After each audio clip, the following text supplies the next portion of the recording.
Good day. Today we will consider Aristotle's cosmology and try to connect it with the discussion that we had on the relationship between the book of Genesis and also Plato's Timaeus. These lectures are still from the notes of Father George the Schriver of the Society of Jesus. The outline of the presentation will basically follow the outline laid down on the notes.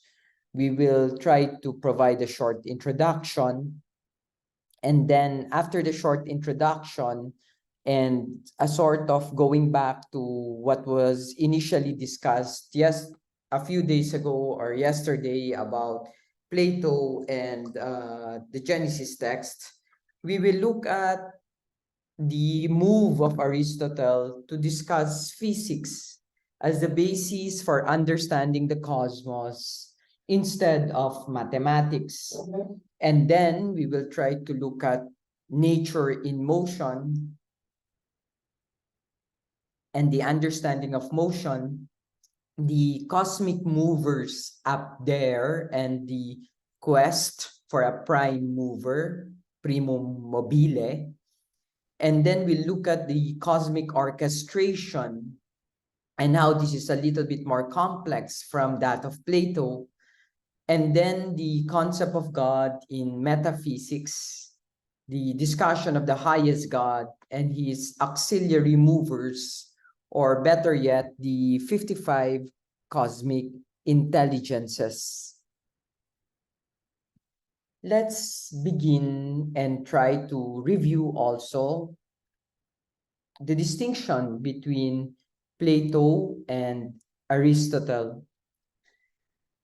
At the death of Plato in 347 BCE, the school, the academia, was divided between how they can in fact continue the legacy of Plato, and the camp led by Speusippus, the nephew of Plato, won in trying to argue for a more purely mathematical explanation, or better yet, that the Platonic ideas are best represented by mathematical and geometrical proportions.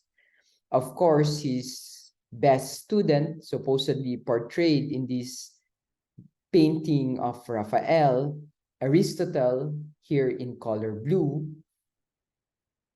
disagreed with that understanding, and therefore he needed to leave the academy to develop a method that really focused on the physical growth of things. We need to remember that from Plato, we still operate on the understanding that there are three basic immortal realities from which everything originated: the forms, the demiurgos, as well as the pure matter. So that the demiurgos, in his perpetual contemplation of the material forms, is able to imprint the goodness of this form onto matter, and that imprinting basically is reflected in the cosmos, which is discernibly, recognizably good, so that the cosmos can in fact be grasped, understood, interpreted even from a perspective of goodness.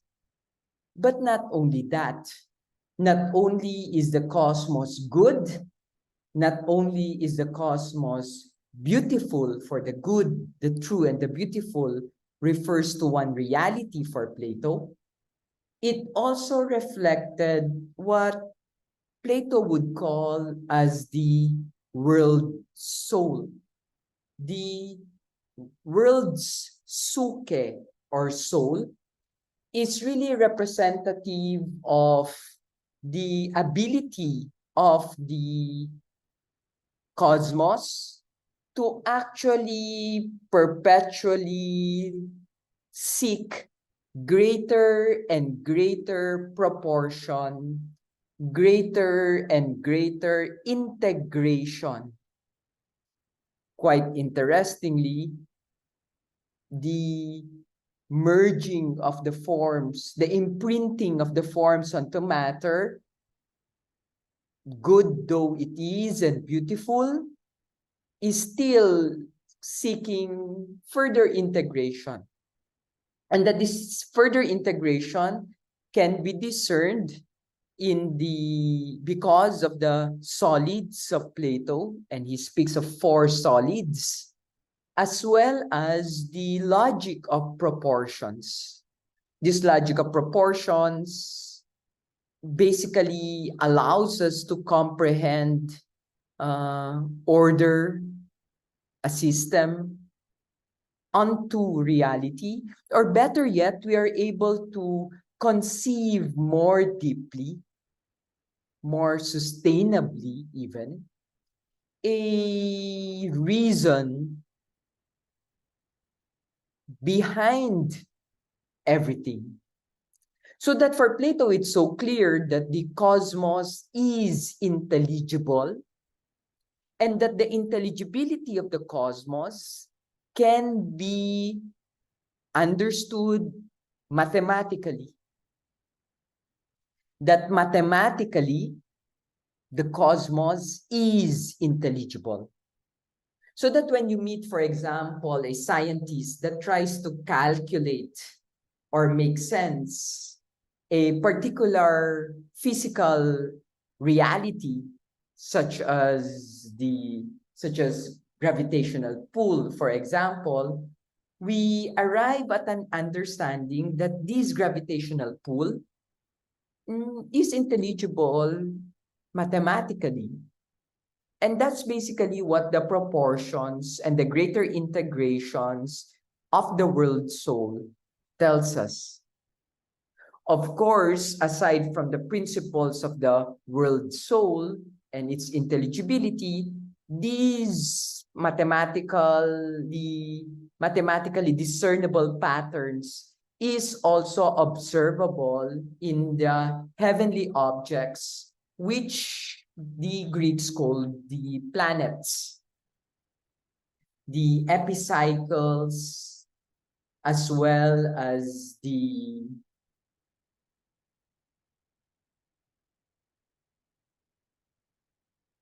angle of the planet and the retrogrades are not happening unintelligibly, but are in fact falling into the ongoing process of greater and greater integration.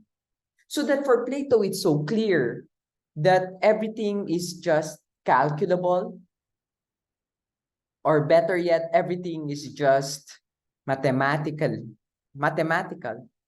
The hymns of the universe, the cosmic ballet happens within the principles of the world soul. And as I said, discernible as eternal. Aristotle doesn't seem to agree with that perspective. For Aristotle, and here we move already to Aristotle, the Platonic ideas are actually operational within not mathematical concepts, but within material reality itself. And as such, mathematics, if we simply rely on this purely theoretical realm, will fail to recognize growth, will fail to recognize change or development. It is not accidental that in one's class in metaphysics, for example, change is an important topic. Aristotle shows the connection between matter and form, between morph and forma, hyle and materia. And it operates within the concept of the substance, ousia. And if you look at even this presentation in front of you, substance is that which is in between. It's really a combination of matter and form. So that if you look at this table in front of you, you'd realize that for Aristotle, he talks about prime matter, but there is no such thing as prime matter. There is no pure prime matter, protehyle, and because all our experience are always experiences of substance. Yes, we can talk about the elements, but the elements are still experientiable in terms of substance. Whereas pure actuality, pure act exists, and it is here where we see even definitions and the like. So that even though the understanding of substance of Aristotle is an in-betweenness, in reality, prime matter, protehyle, doesn't exist. It exists only as something to consider or to distinguish pure form. So every substance, every entity for that matter, is always composed of a formative principal form and its material component. And it is this play between form and matter that we can also talk about potentiality, potency, or potentia, and actuality. A substance, therefore, has act and potency. This means that the potential growth towards its fulfillment is moved by a kinetic force brought about by a substantial form. Potentiality, therefore, turns into act under the impact of its steering form that actually dictates and guides the end. Aristotle's work in ethics, in physics, in politics, in metaphysics, has something to do with that regard. Of course, we also need to say that Aristotle was in fact responsible for taxonomy, the science of classifying, organizing plants and animals, classifying living things. And this can be seen in his work, The History of Animals or The Generation of Animals. Thus, he would say that we can say that how did he arrive at that understanding? He was able to arrive at that understanding by studying biological development. And one of the main sources of Aristotle's thinking was, in fact, the observation of embryonic growth. So, the focus, the interest of Aristotle was the mechanisms that structure the development of life on Earth. For him, it's very important to study the motions, movements that can be found in nature. And since here on Earth, life is characterized by motion and becoming, change, it needs to take into consideration the ever-recurring rhythm of origination, germination, growth, and death or perishing. Of course, this exists only within the sublunary sphere. And when we speak of the sublunary sphere, that basically tells you those areas below the moon. No? That's the sublunary areas below the moon. And you'd see later on that below the moon change happens often, but beyond the sublunary, change is almost impossible, or change is immutable, if you will.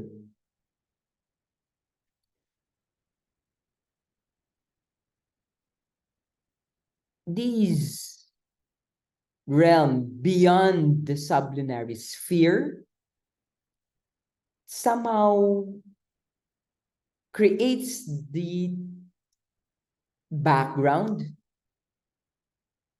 on which we can contrast life on Earth. It seemed like those that are beyond the sublunary will constitute that background, and therefore it is on this basis that we can look at the distinction between those that are able to go into incessant change and those that are beyond change. This is the reason why he will recognize eventually a prime mover, the first cause of the regular motions of stars and planets, and of the recurrent patterns of order on Earth. And also of his very important saying that says, if a thing is in motion, it is of necessity being kept in motion by something else. Quite different from Plato and the Genesis story, it is worth saying that Aristotle is not really interested with creation. He is instead interested with the patterns of order that perpetuate themselves in all that moves and lives. This is, in a way, a anticipation of the scientific mind that we will see replace the mythical origins of the universe and study the universe in terms of what we call as real causes. Of course, the understanding that this is scientific must be nuanced, because by no means is this understanding of the world similar to the science that will evolve in the modern century and will be pushed forward by Galileo or even Newton. It's just totally different. And nevertheless, we need to thank God for Aristotle for demonstrating how they are the same. To understand the change in the cosmos and how it moves forward, we need to be able to create the distinction between what Aristotle calls motion. And for Aristotle, there are two different types of motion: natural motion and violent motion. Movement in space, if I move, for example, can be a natural motion. For example, uh, if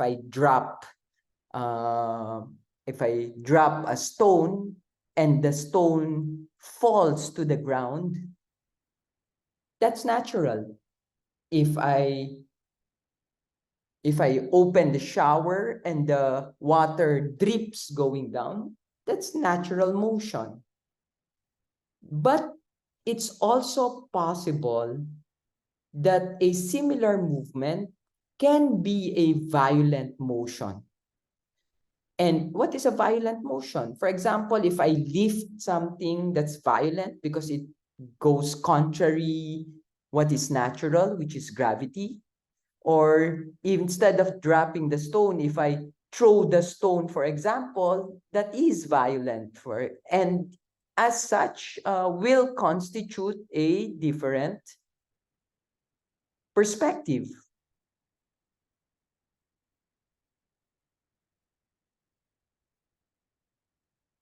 So to throw, for example, or as you can see in the photo, to lift a stone or to roll a stone going up, these two images in front of you right now constitutes violent motion, and they are to be contrasted, differentiated from violent, from normal motion. So what is normal motion? So the type of natural motion has really to do with actualizing the form of the material component. The human body, for example, is moved by the soul.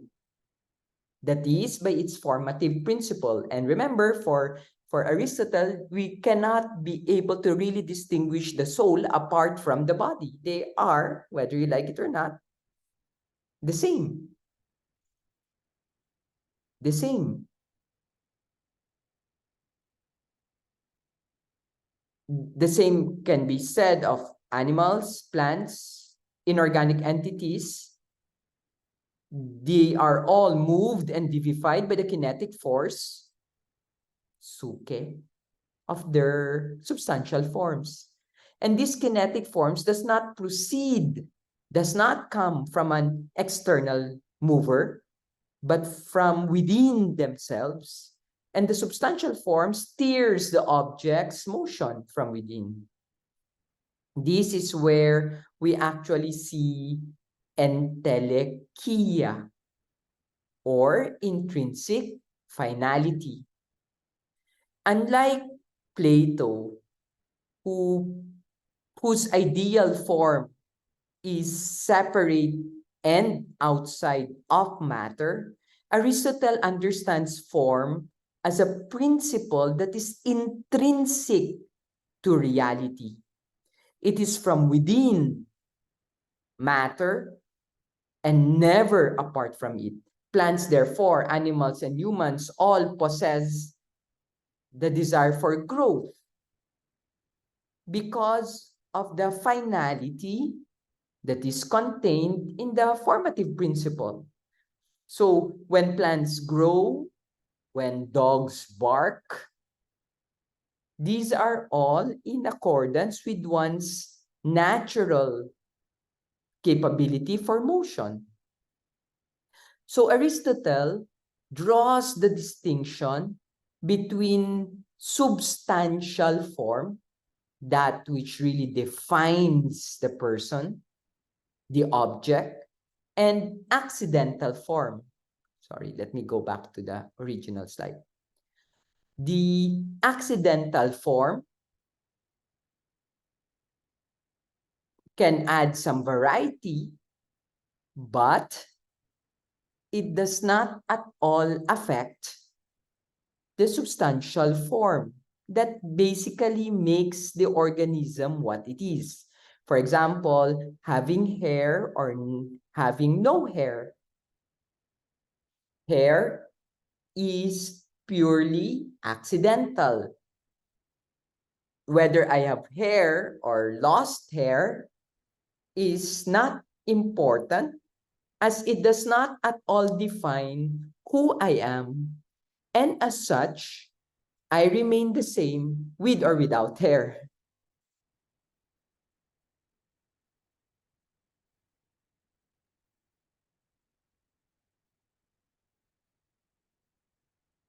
So, but while it's true that having hair can add some variety to who I am, it does not define me. It is vital to be a mature human person than to have hair or no hair. The same is true for plants and animals. The variation among the same species, whether it is a Labrador Retriever or Shih Tzu or whatever it is purely accidental. And if anything, belong variations among these same species of dog operates more on an accidental form. To clarify the natural motion of things beyond matter and form, substance and accidents, Aristotle would further distinguish four different causes: the material cause, the formal cause, the efficient cause, and the final cause. The material cause is what matter, what material is involved. In the example that you find here in front of you, it's certainly wood. The formal cause is what is the inner formative principle, and the form in that the wood will take is that of the table. The wood matter will be shaped into a table. That's formal cause. So here, material and formal actually refer to matter and form for that. Matter and form. You can have a table, but if the table is made out of plastic, that's a different table. Well, it's still a table by form, but matter will change. So we can be looking at the same table, but if the table is made out of a different material like steel or wood or plastic, it's still a table, but the table will have different form. I mean, matter. Efficient cause is actually what is the entity, what is this X that brings about the change. So in the case of turning wood into table, more or less, it's a carpenter who's responsible for that.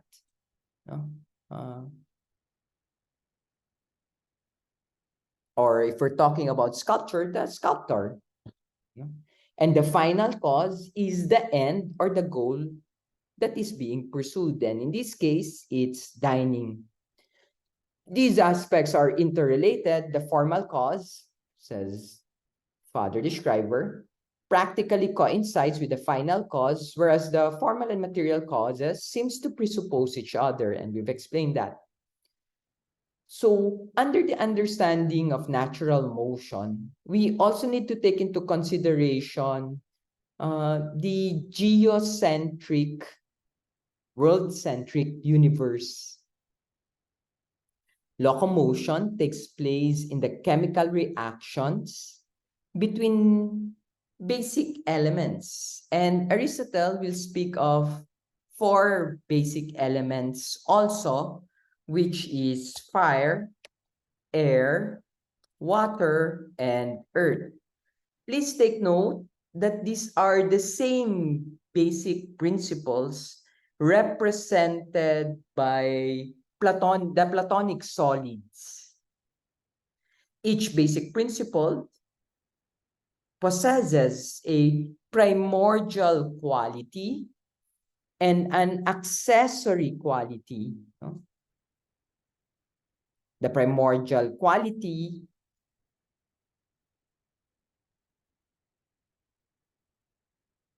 allows these elements to combine and mix with each other. Earth is dry and cold. Water is cold and humid. Air is humid and warm. And fire warm and dry. when massive bodies made up of earth are bonded with water, liquefaction occurs, such as the melting of ores. So too, when fire and earth combine, smoke arises. In all these cases, the displacement of qualities occurs. So Aristotle also recognizes different physical phenomena and how this physical phenomena is brought about by the merging of different elements, not just causes. So to go back to the Schriver text, locomotion occurs in the ascending and the descending motions of the four elements. Fire naturally tends to move upwards. Earth has the tendency to move downward. Water and air display a rather referential behavior. Air is the sense of it depends whether it's cold air or warm air. Relative to air, water falls down in the form of rain, whereas relative to earth, it rises, like the swelling of rivers after a rainfall. Water and air seems to act as buffers in exerting a resistance against the rectilinear movements upward and downward, both of which they curve. So freed of any restriction, fire moves upwards thanks to its accidental quality of lightness, whereas earth moves downward thanks to its accidental quality of heaviness. In this way, they both tend to rush towards their natural place. The region of the moon's orbit for fire, remember moon's orbit, that's the lunary field,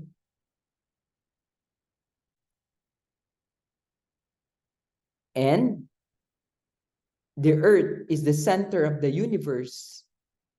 And because it is at the center of the universe, everything goes to the center. At this point, of course, we see Aristotle observing that rectilinear motion, no, straight going up motion, is finite. In that case, therefore, perpetual motion is not part of our planet. Perpetual motion is the sole privilege of the cosmic regions in which stars and the planets orbit along circular paths without beginning or without end, or those that are, as we mentioned a while ago, beyond the sublunary sphere. So perpetual motion is apparently different. Celestial rotating hoops in which stars and planets are set traverse this path after the perfect model of the circle. So in the sublunary sphere, and here we hear it again mentioned, those that are below the moon. I think I will have an image later on. Sorry, that's not it.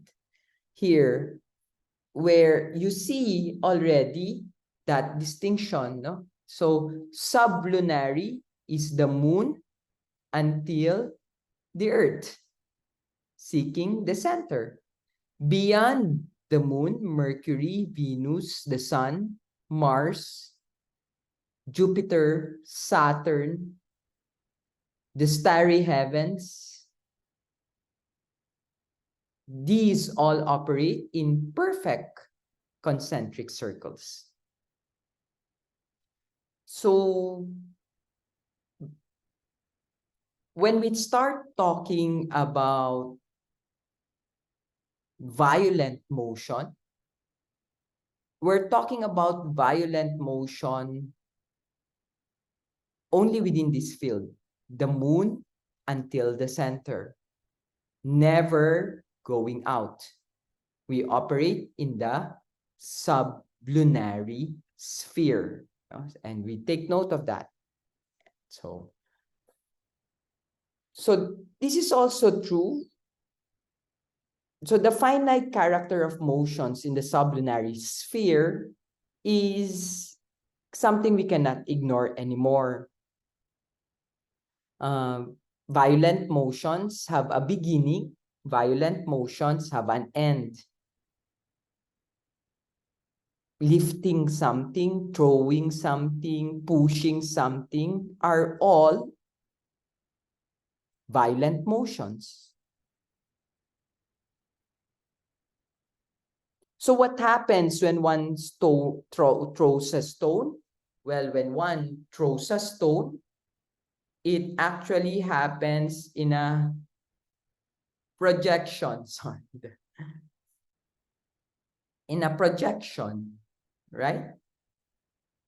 And the projectile dashes forward, goes up, until it eventually reaches the peak and starts declining, going down. That's what violent motion entails there.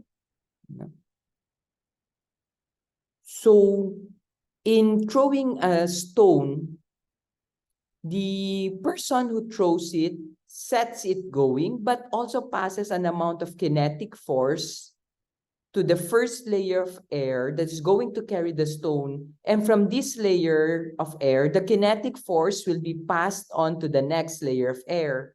And this series or linked series of intermediary movers, each passing the kinetic force to the next till the stone begins to fall, it's a manifestation that the person who throws the stone functions in a way as a prime mover or a primus movens. He passes the kinetic force not only to the projectile, but also to the layer of air, which acquires the capacity to pass it to the next adjacent layer until it falls down. The projectile, therefore, meets at the point of its path as intermediary mover required for the maintenance of the motion, while the motion itself, in the course of its transmission, lessens its force till the moment comes when a further adjacent layer of air no longer gets enough kinetic force to pass the motion. And at that moment, the projectile takes on a natural fall. That's why Aristotle will say again, and it's worth going back to it in 2 slides, I think, that nothing is in motion unless it is moved by something else. As a matter of fact, we have to do with a linked series of movers, like intermediate movers, that is taking on from the prime mover. And in the series of transfers, we are able to move something into something else in the principle of violent motion, of violent motions. This is a sharp contrast, of course, with Newton's concept of the action at a distance, because for Isaac Newton, the force of gravity pierces the void through the void, and it makes its impact felt on objects at a distance without any close physical contact. And that understanding of gravity, for example, or kinetic force will be revised eventually as we move forward. Let's go to the discussion of cosmic movers, the cosmic movers up there, and the quest for a prime mover. So looking at the starry sky, one cannot help but observe how stars and planets move around in circular motions without any resistance. From this, he would say that the motions up there, in contrast to the motions down here, are of a different order than the natural and violent motions in the sublunary fields. The undisturbed regularity of the rotations of the rings of spheres in which the stars and planets are set cannot be explained by some kind of vacuum. This would imply the absence of locomotion. So the starry sky must be made of a special kind of matter, which eventually Aristotle will call quintessence.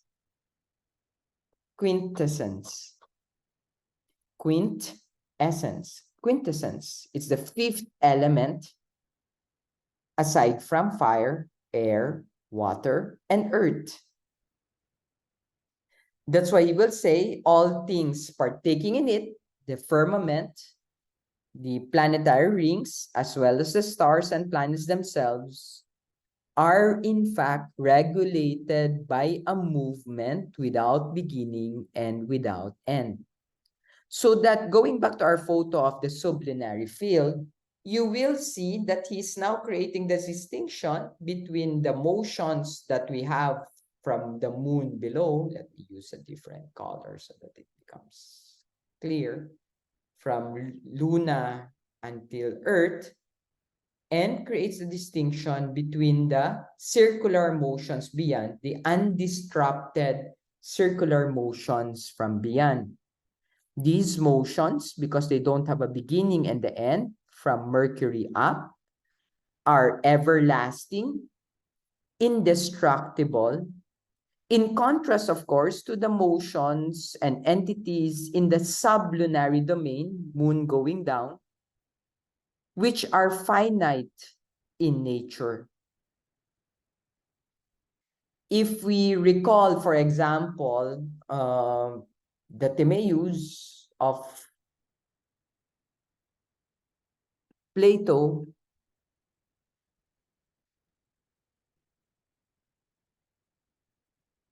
we will see, sorry,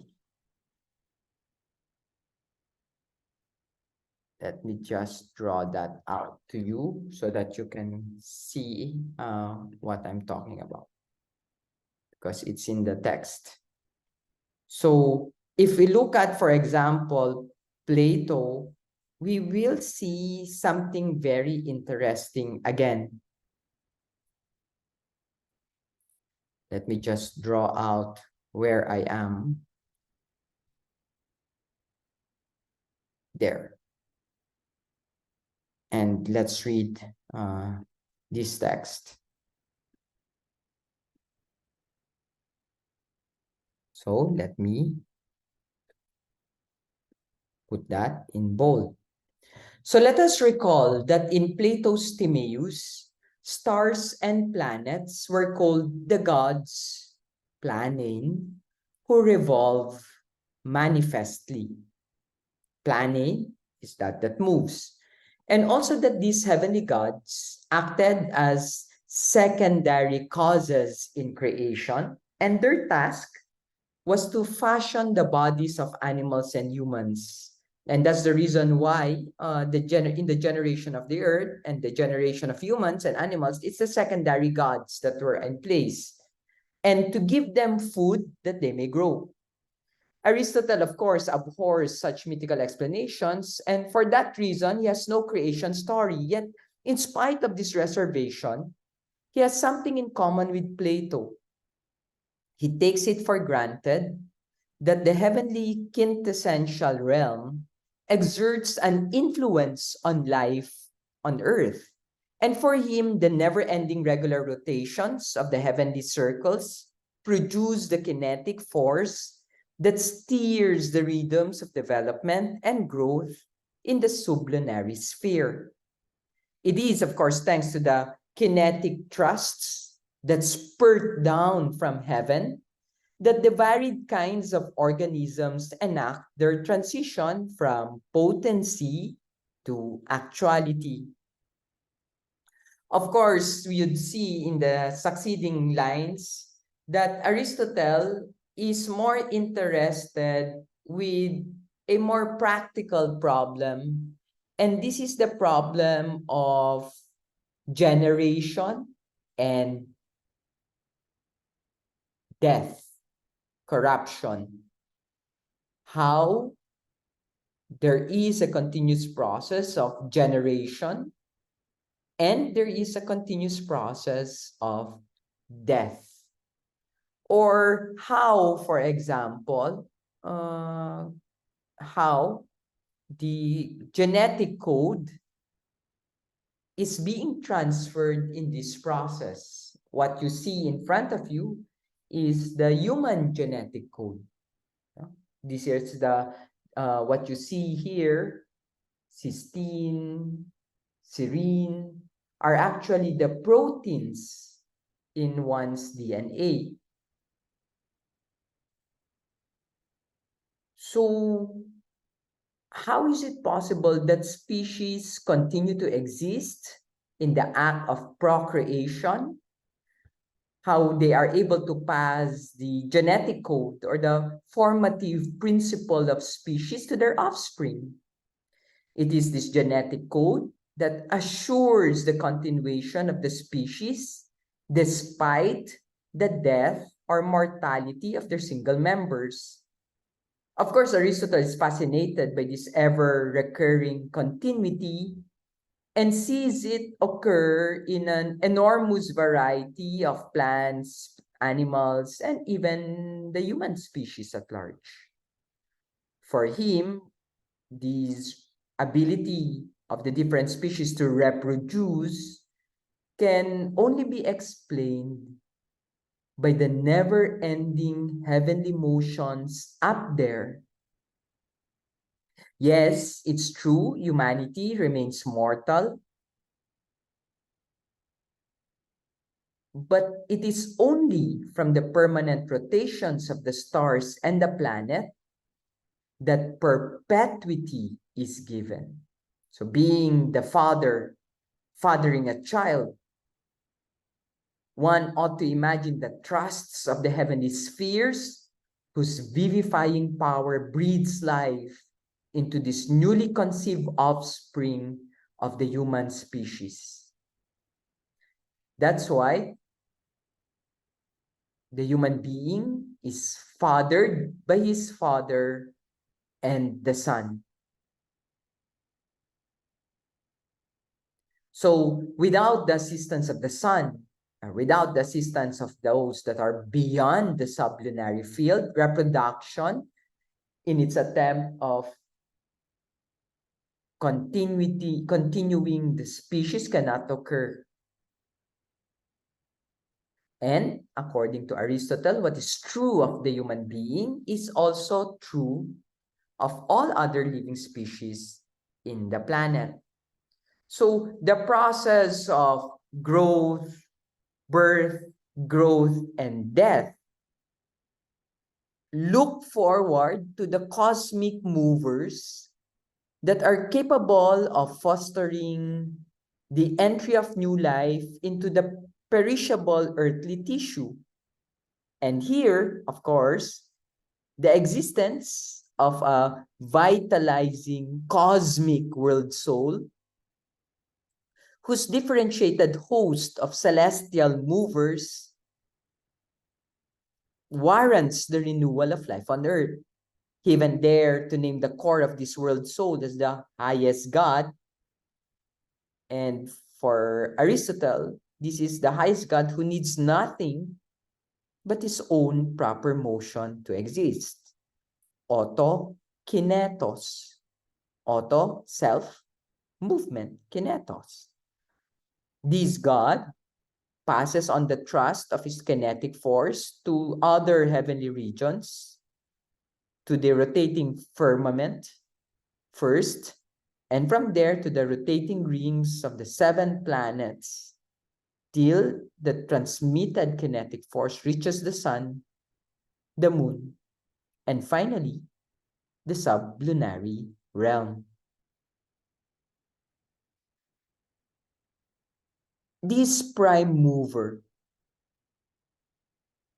the highest on whose primordial motion or initial motion all the derivative forms of cosmic motions depend.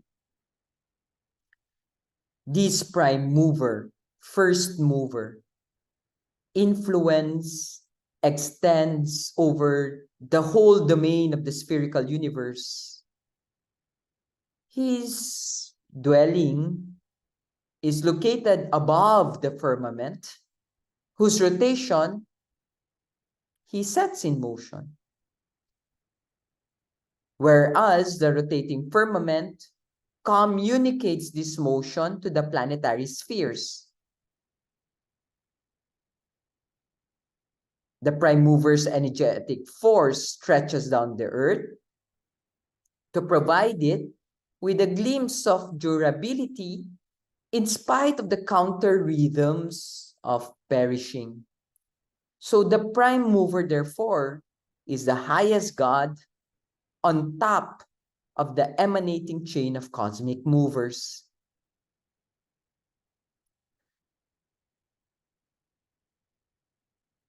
This understanding of a autokinetos is, of course, reliant on the proof of God's existence that Aristotle provides in his Physics.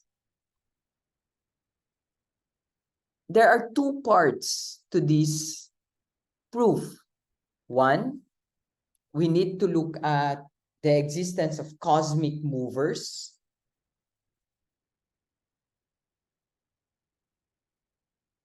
And 2, the existence of the prime mover.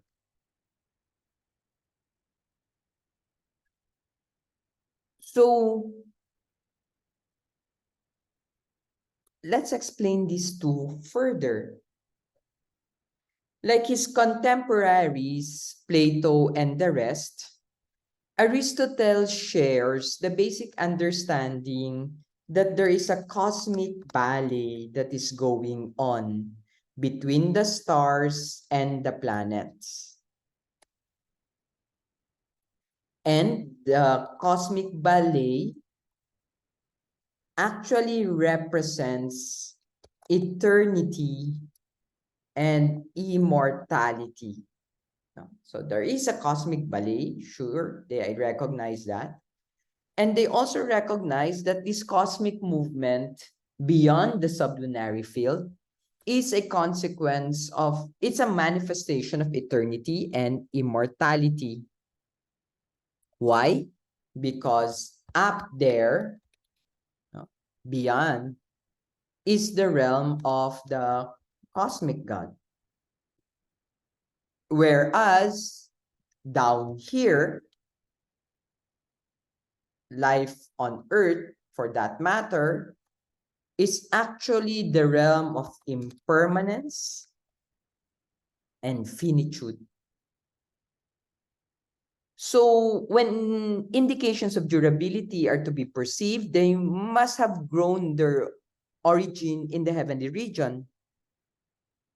Aristotle gives a clear articulation to this postulate by showing that the transition from potentiality to actuality, as well as the transmission of the genetic code from generation to generation, is not possible without appealing to the cosmic powers. This provides a kinetic energy that is required to bring about these processes.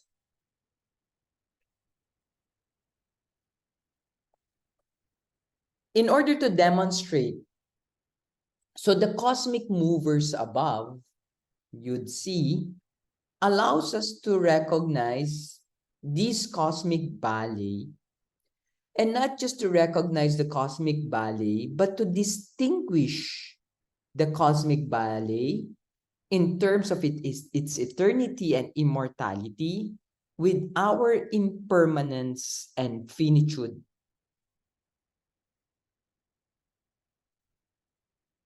Now, the cosmic movers, when they are put in an hierarchical order, so if we rank them together, this will create the distinction between the prime mover and what is called as the secondary substances or minor gods. Of course, it needs to be said that these cosmic movers we're talking about are the secondary substances, and that the prime mover is in fact God, the highest God. So the argument takes on the style of pure logic here. What is at stake is the dignity of the highest God. So the Schriver explains this in this way.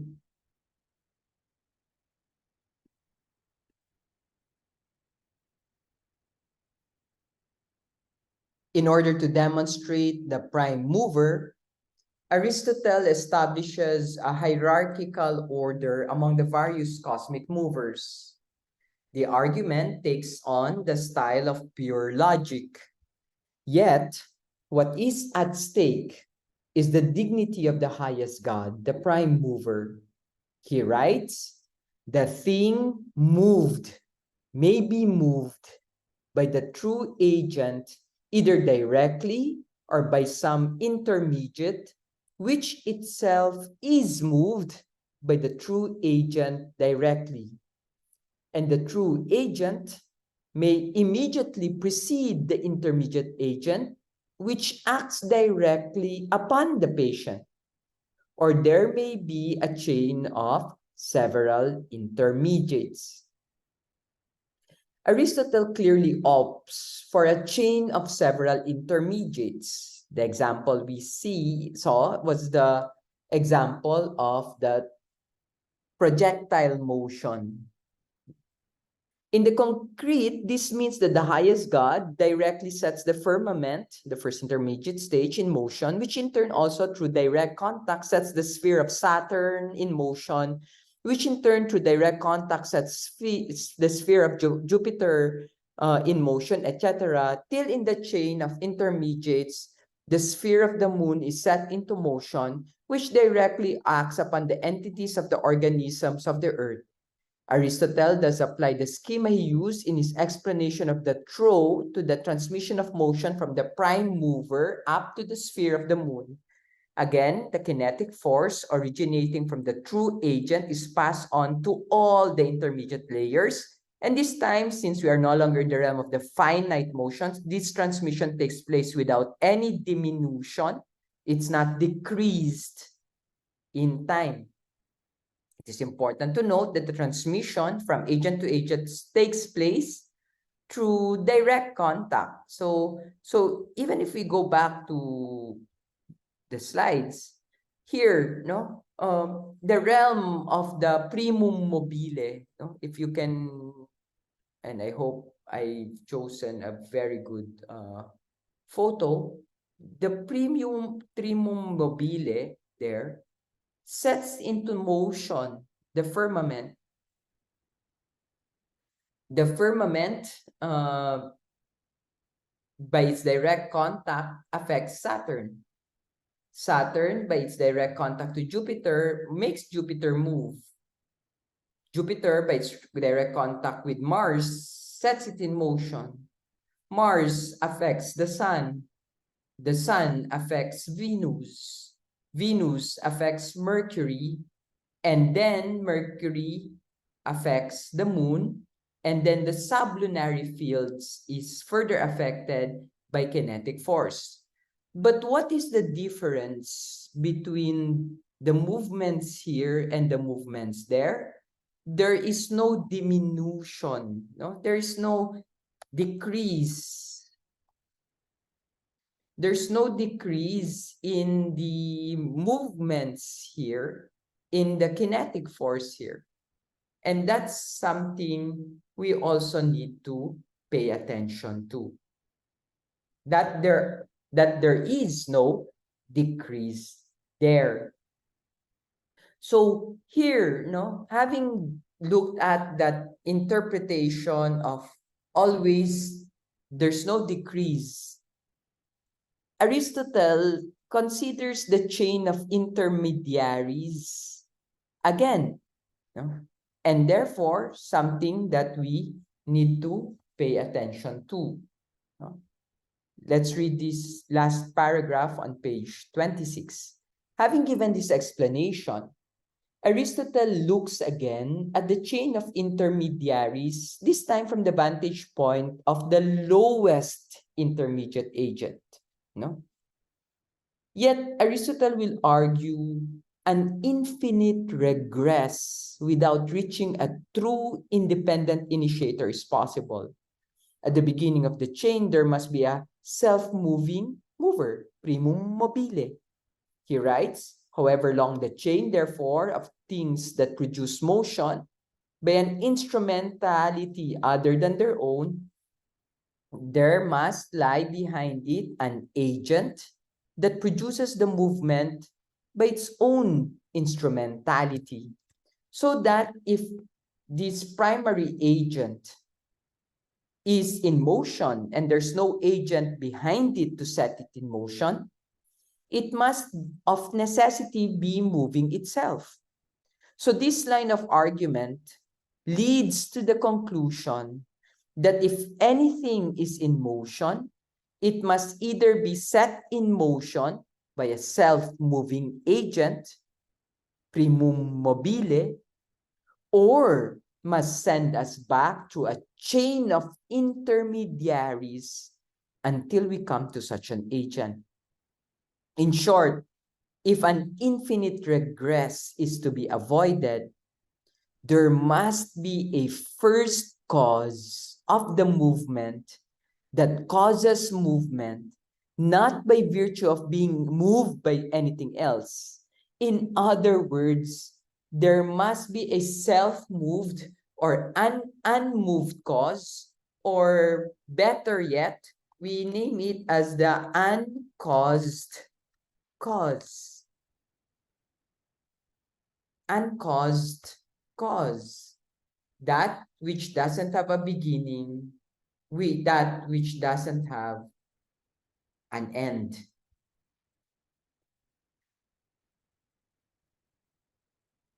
And that can only be the unmoved mover. Undeniably, the unmoved mover. So what we have seen so far, and thankfully we have arrived at the photo we've been going back to since a while ago and been referring to since a while ago, we are now able to grasp the understanding of Aristotle's cosmos. Aristotle looks at the universe as a sphere, one huge sphere for that matter.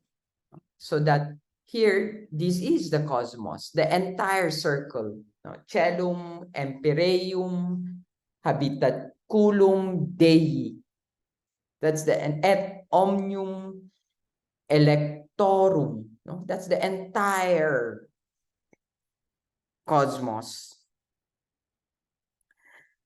And Aristotle conceives this immense sphere to be divided by smaller spheres. See? Smaller spheres. Located and which all adapt the circular rotation of the outer sphere. These results in a cluster of concentric glassy shells with each one inside another except the outermost, and arrange in such a way that the smaller they become, the closer also they enclose the Earth, which is in the middle of the universe. When you look at this photo, it reminds you of an onion. If you cut the onion into two, it will give you this image also.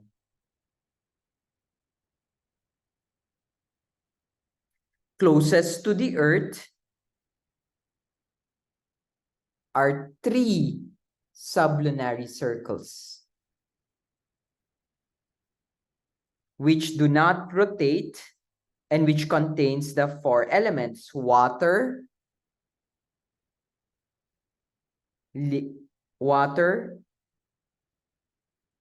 is constitutive of the first circle, air of the second, fire of the third. So there's the distinction between water, fire, and earth. After water, fire, and earth,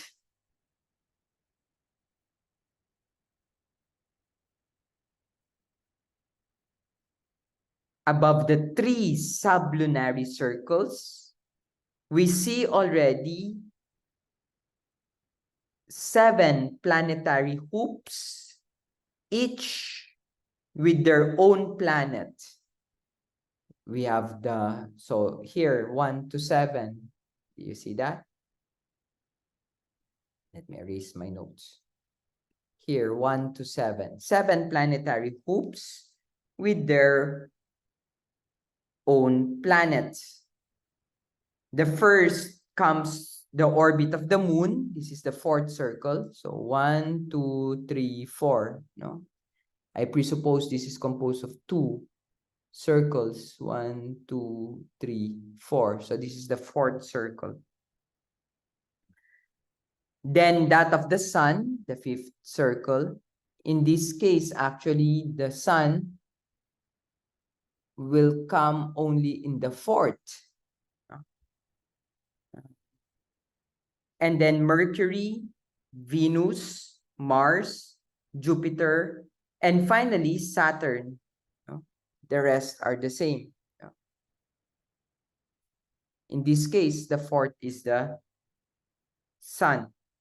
All these circles are crowned by the firmament or the primum mobile, which carries the firm. So this is the firmament. See, this firmamentum. And then from the firmamentum, that's the primum mobile there. I'm not sure about what is that in the middle, but nevertheless, it's still the same. This vault of the stars rotates in the 24 hours around the Earth, and it imposes its westbound movement of the rotation of the planetary circles.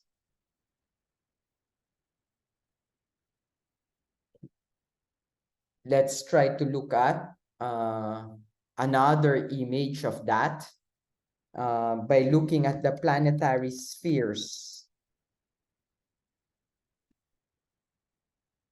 Well, it will still give us the same image, sadly, but nevertheless, it's worth showing to you.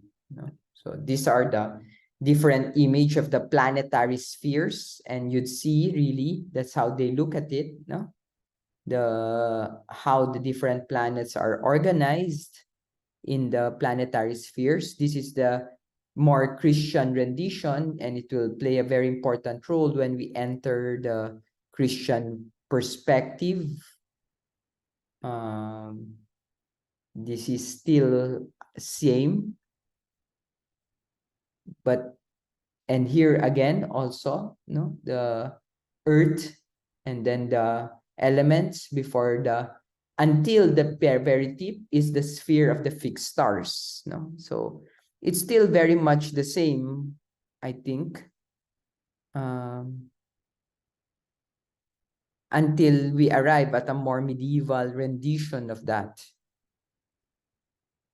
I cannot find the one that is used by Father the Schriver, but we can look at the notes more clearly because he will use these from Stephen Hawking's Brief History of Time. And you can see this is the Earth. The planet is a sphere with the fixed stars there. And then the moon, Mercury, Venus, Sun. So it's still here, no? It's still in agreement that the sun is in fact the fourth sphere. And then this Mars, Jupiter, Saturn until the fixed stars. So that's how it is. It looks like an onion, really. And that's something we can consider.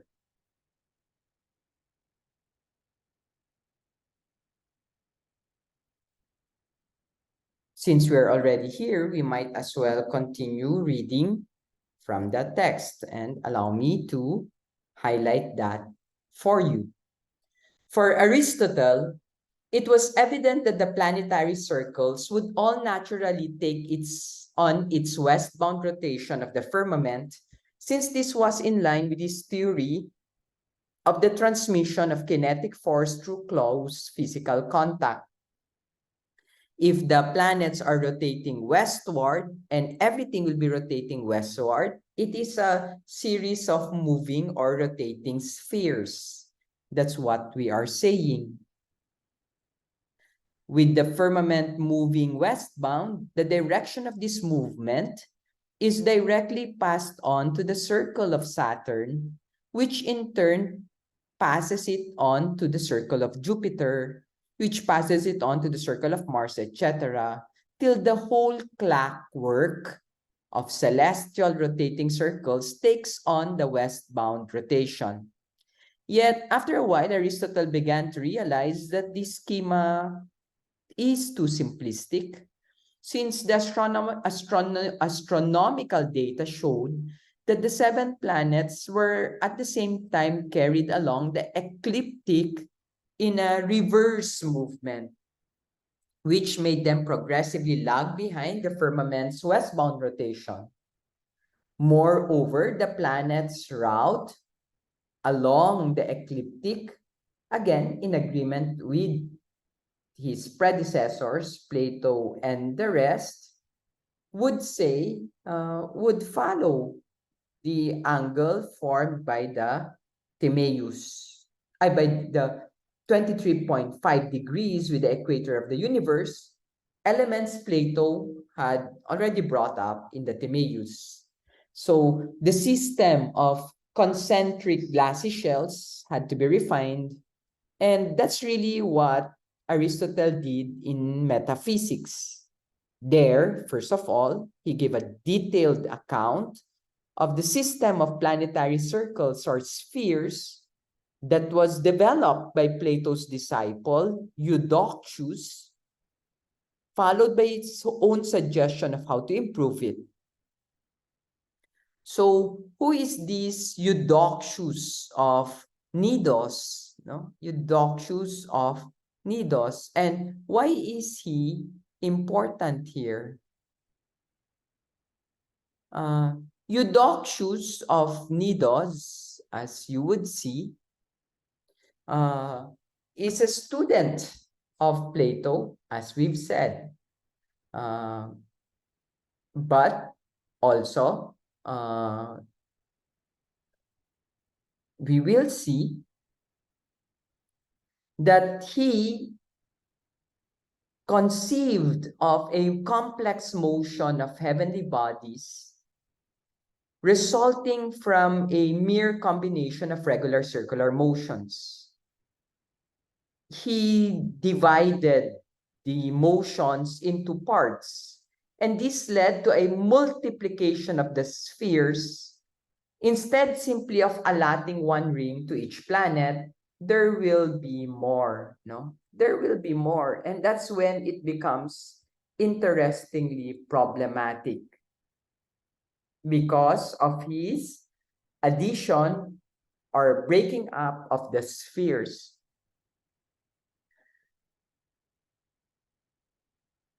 So he worked on a system in which every planet was attached to an innermost sphere of a cluster of nested or homocentric spheres. In this way, the composite motion of the particular celestial body was dissolved into a combination of regularly rotating circles, each with their own direction, speed, and axial inclination. So Eudoxus needed three nested or homocentric rotating spheres to explain, for example, the behavior of the sun, the moon, while on the remaining planets, which unlike the moon and the sun, exhibited particular looping, he needed four homocentric rotating spheres. So if you look at this table in front of you, for Eudoxus, the sun needs to have three spheres, the same with the moon, but all the rest, Venus, Mercury, Mars, Jupiter, and Saturn, they need to have four spheres each.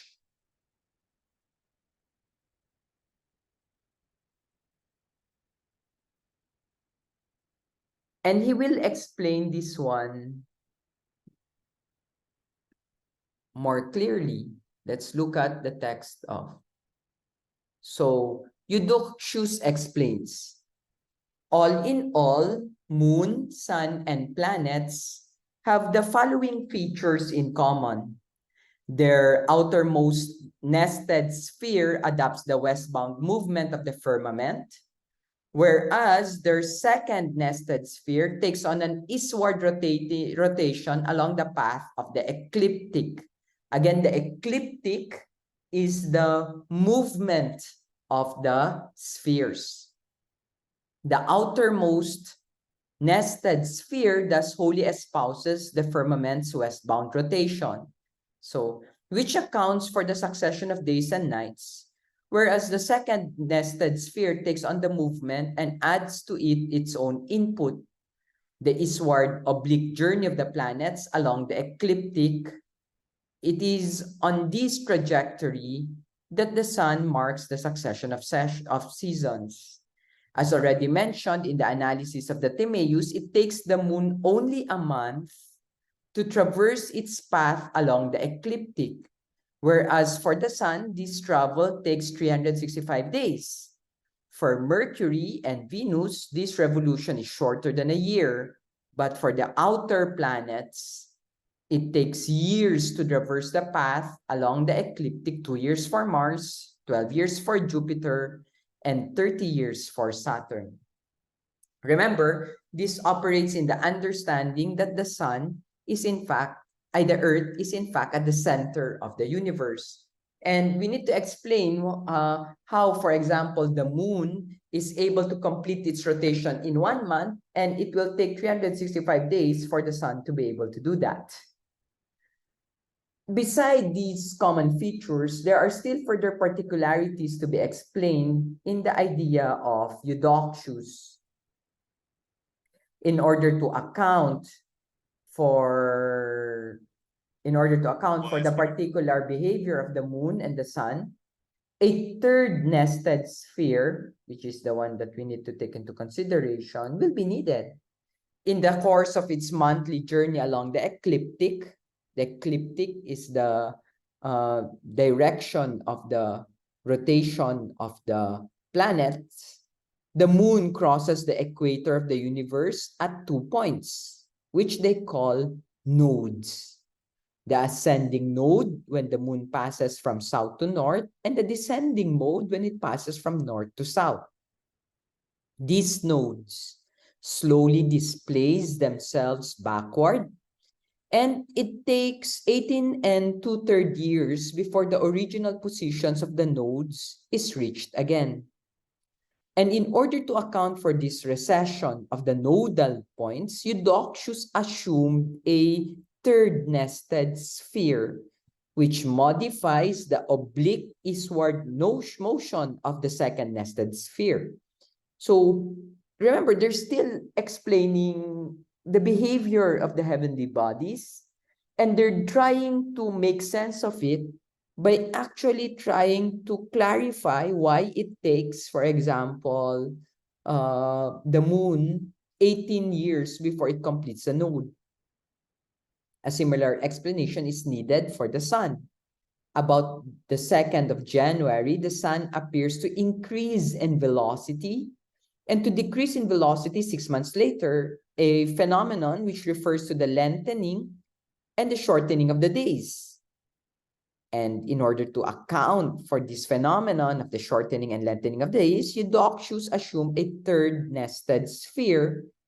And in both cases, the third nested sphere rotates, like the second one, from west to east, but with a different axial position when compared to the former. It's interesting how these combinations, computations are even made. Nevertheless, they seem to be very important. No? So from that perspective, all the other planets, besides their revolutions from east to west, that is the movement of the firmament, and from west to east, that is the movement of the ecliptic, we read they seem to slow down at irregular intervals in their courses, remaining stationary for varying periods, and then move westward. That is what we call the retrograde. For a time, stop again, and finally resume their eastward motion, at the same time exhibiting changes of latitude, thus in effect executing elongated loops in the sky relative to the fixed stars. So to explain the phenomenon of the retrograde, the looping, two supplementary spheres are needed, one to interrupt the steady rhythm of the oblique eastward movement, and the other to obstruct the interruption. It's not easy to look into it, but I will send also videos about this one, uh, or you can search it about the retrograde.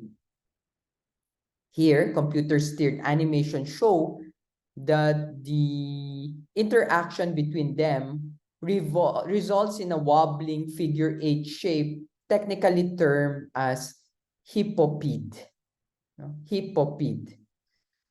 Look at from the Earth, the particular planet, says, for example, Mars, which is located on the inner nested sphere, appears to continuously wobble back and forth on its path along the ecliptic. I hope you'd consider watching what I'll send. So Eudoxius' construction results in a sum of 26 spheres. Later on, Calipus increased Eudoxius' number of spheres by adding 2 more spheres to the Sun and the Moon and 1 more spheres to Mars, Venus, and Mercury. And because of that, there will be more spheres. This way, the sum total of added spheres added up to 33, to which Aristotle will expand further to 55. So for Aristotle, there are in fact 55 spheres. No, he didn't only accept what Eudoxius said. Yeah, he expanded it further to include Calipus and even Aristotle.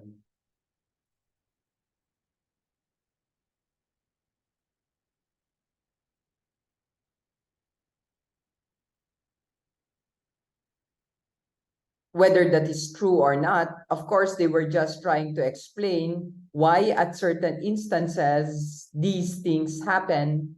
And of course, whether this is true or not doesn't really matter to us, as it is really a question of how they were, in fact, able to calculate the number of neutralizing spheres or lessen some in order for the kinetic movement to happen.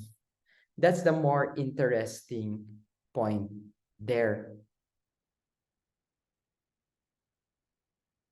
Let's go to the last part of this discussion, And the last part is the concept of God in metaphysics, the highest God and his auxiliary movers, the spheres, or the 55 cosmic intelligences.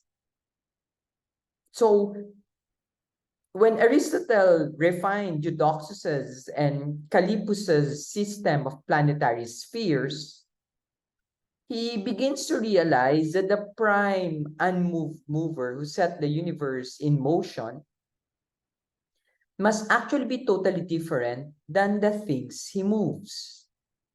Up to now, Aristotle took it for granted that the prime unmoved mover gave the kinetic thrust to the firmament by using, so to speak, his hands to make the firmament rotate. Transmission of motion through close physical contact was the rule of thumb in physics. But in metaphysics, Aristotle brings to fore a totally immaterial God who moves the firmament by exerting a seductive lure on it. Yes, the universe moves by means of seduction. When he writes, God causes motion as being an object of love. Kinei hoos eroomenon. There is a second indication that Aristotle abandoned the rule that he considered in the physics that motion is transmitted to close physical contact. In his metaphysics, he admits of the existence of 55 unmoved movers beside the prime unmoved mover. Their number corresponding to the 55 spheres that are required to explain the particular behavior of the planets, the secondary substances. They all move their respective sphere, not through physical contact, but through the energy and the seductive power they possess as immaterial entities. It's worth noting at this point that Plato speaks of the secondary substances as minor gods, whereas here we see a similar movement, but only in terms of cosmic intelligences. If we just continue this discussion of secondary properties, the medieval world will understand the secondary substances as angels, and the modern world will call it gravity.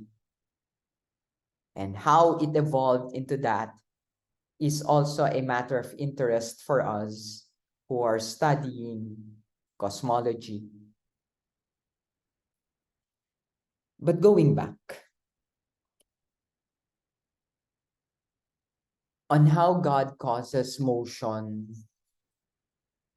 by means of seduction.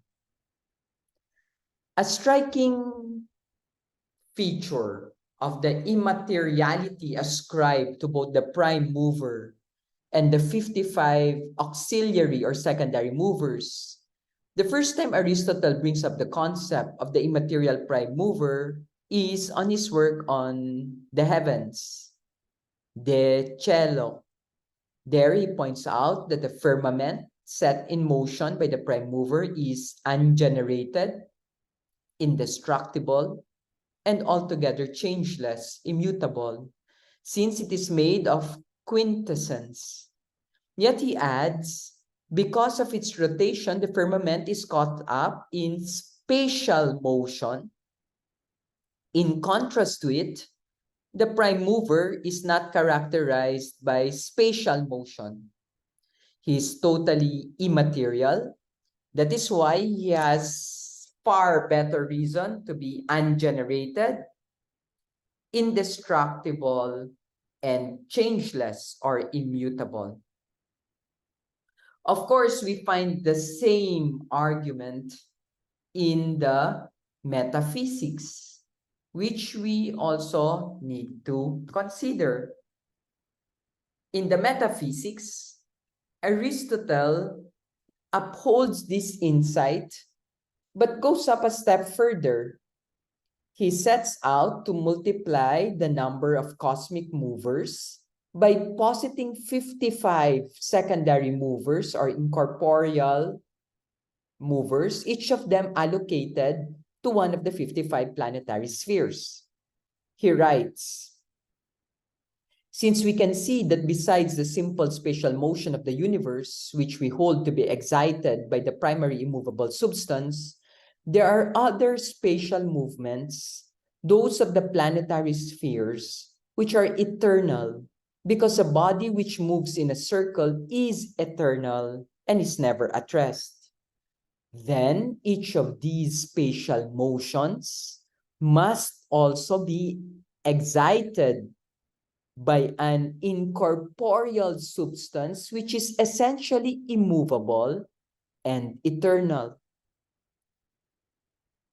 triggered by the unmoved mover, steered by the unmoved mover, if you will.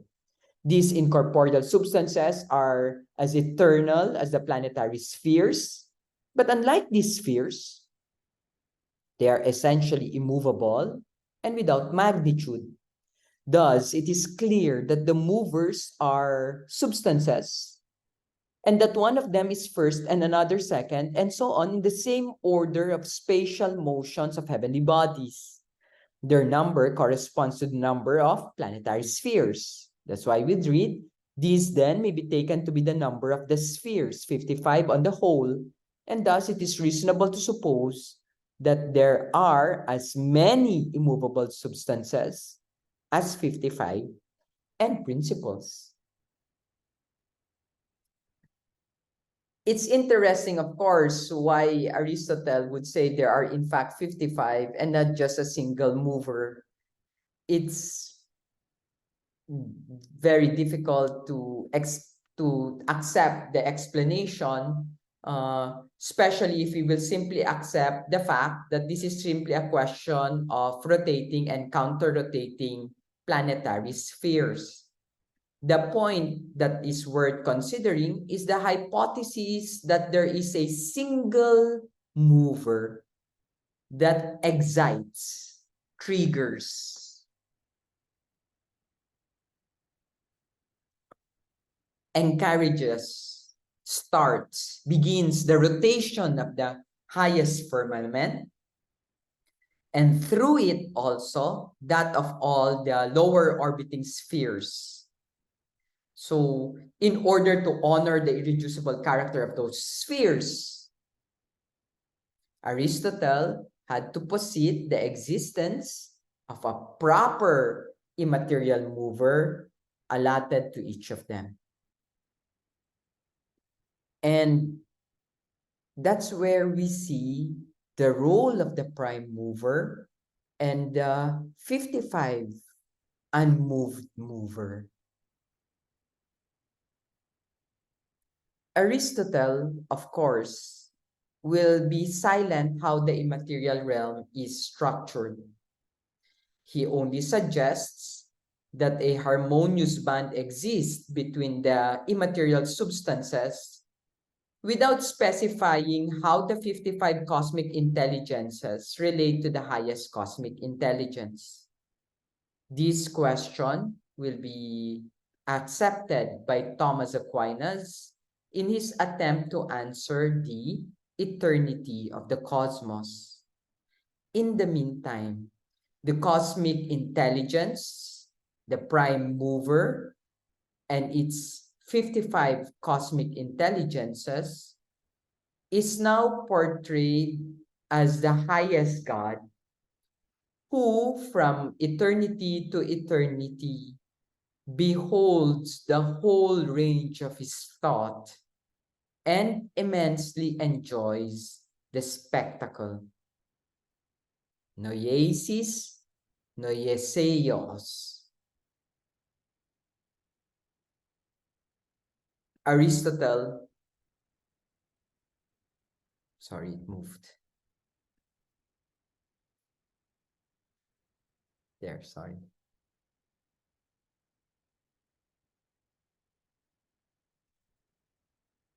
Aristotle's famous definition of God reads as follows, and here we slow down a bit.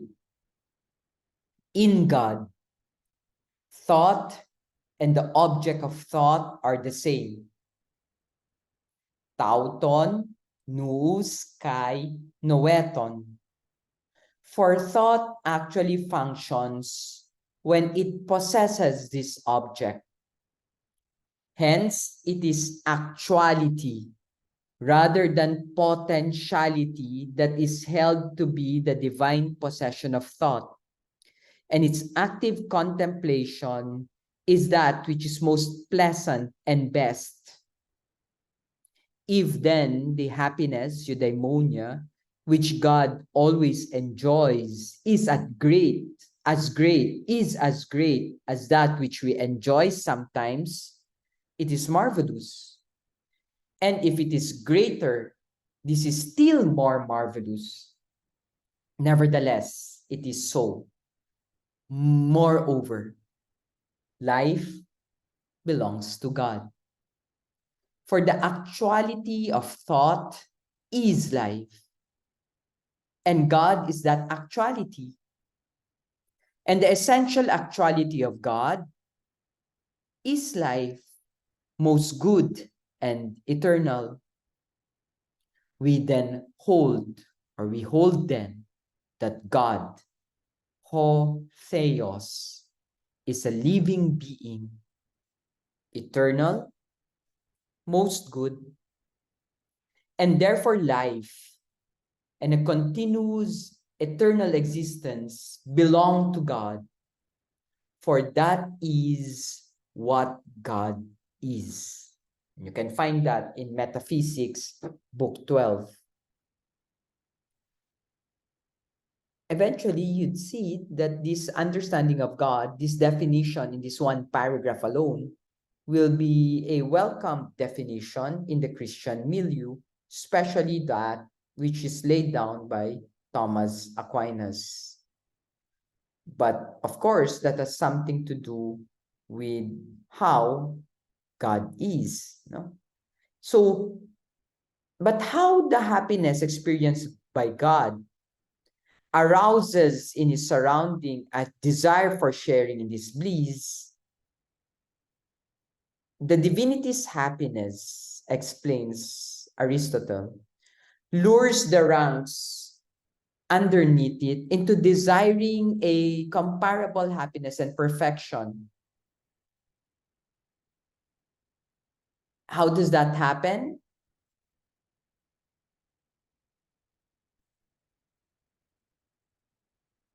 George the Schriver explains it this way. In technical terms, God is the final cause, attracting the entities in the universe to their outmost perfection.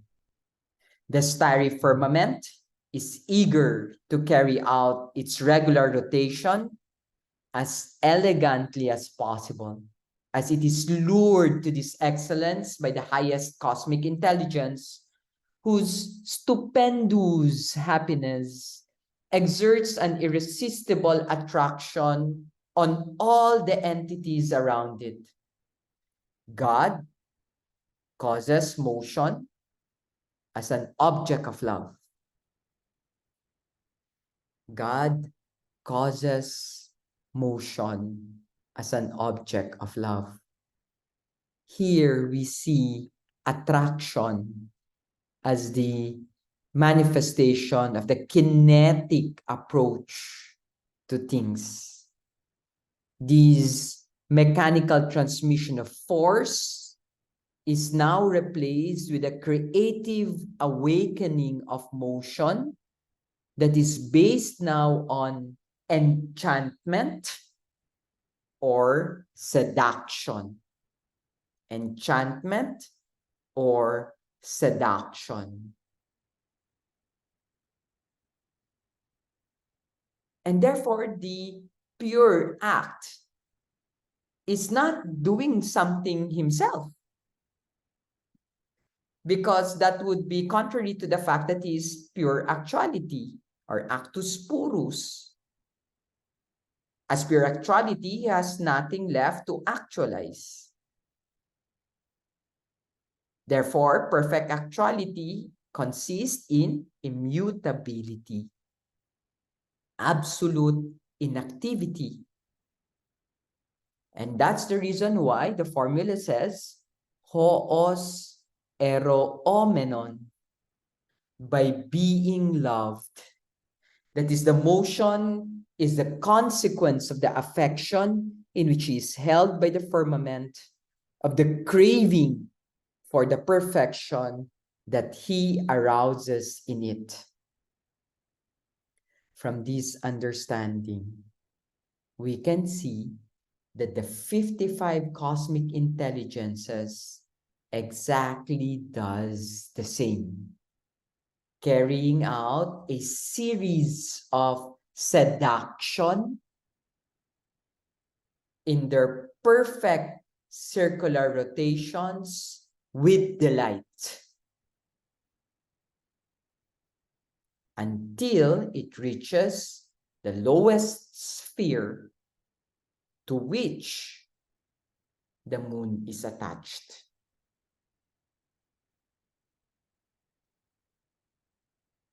This is the last paragraph in the Schriver's notes, and let's just read it because it becomes interesting already how we've understand God in this cosmology. Aristotle's concept of God in the metaphysics of the final cause that acts upon the cosmos through seduction plays a very important role even in Dante. Dante will write, God is the love who moves the sun and the stars.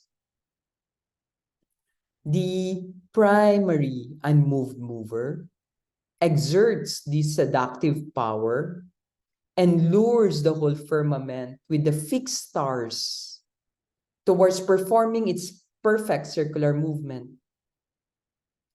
God's seductive power then flows further down under the firmament, where it invites the other unmoved mover to exert their seductive power on their respective spheres around the planets. Technically, the prime mover encourages the celestial movers to make use of their seductive powers as secondary causes in the cosmos. Through their additional cosmic lure, they begin to unpack the cosmic enticement or seduction of the unmoved mover. And this diversification results in the miracle of an array of rotating spheres that gives birth to the splendor of a different yet harmoniously heavenly ballet. In the sublunary domain, from the moon down, we see the capricious realm of things that are perishable. It is separated by a gulf from the heavenly ballet, which nonetheless is in a mysterious way, secures the steady reproduction of life on earth. If you haven't subscribed, liked, or followed this channel, please do so. This is Samo't Sari sa Simula. Thank you very much for listening.